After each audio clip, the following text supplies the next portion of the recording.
pangalan ng pasta natin is spaghetti di Graguano. Graguano. Yan. Spaghetti. Espanyol siya, guys. Espanyol. Ilagay na natin dito yung pasta. Dahil kumukulo na. Wait lang natin ng lumanggap ng mga 20 minutes. At saka syempre, ang gusto nila, hindi siya spaghetti na may spaghetti sauce, kundi ang ilalagay lang natin ay olive oil. Parang lang siya, parang fried noodles lang siya. Fried pasta, parang gano'n. Na plain lang siya, plain. Yun. Tapos pero lalagyan natin ng ginili. Tsaka syempre bawang, sibuyas. Ito siya, guys. Mga kayuni, okay na yung ating bawang, sibuyas, at saka syempre karne.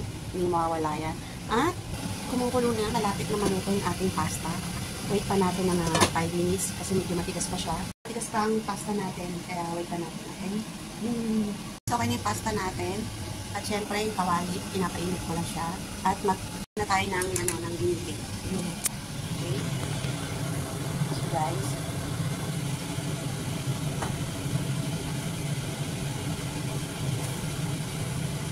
Lagyan na natin yung bawang at sibuyas.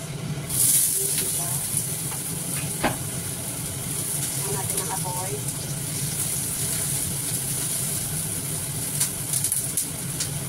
Ano nangyayari sa ating ginili? Yun ang gusto ng mga alaga.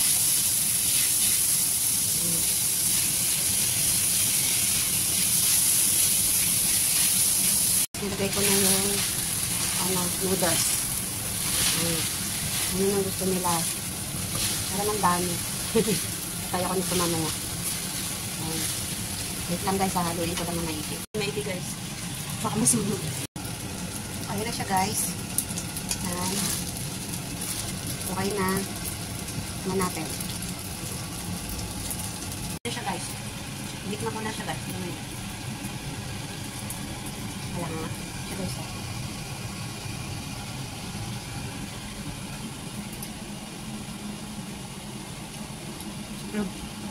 Kaya medyo maalat. Baka pagdating tayo ng amo. Sabihin natin ng maigi. Check the dark. Tignan ko na.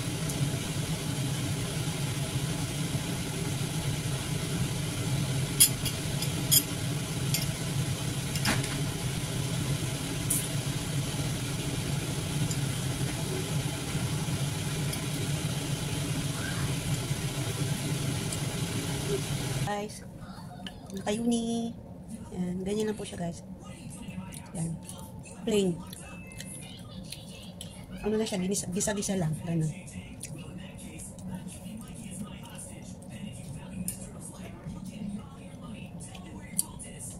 Nagkaiba lang, wala lang siyang sauce, wala siyang spaghetti sauce.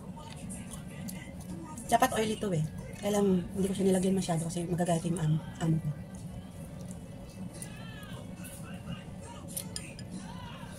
Masarap sa pag oily.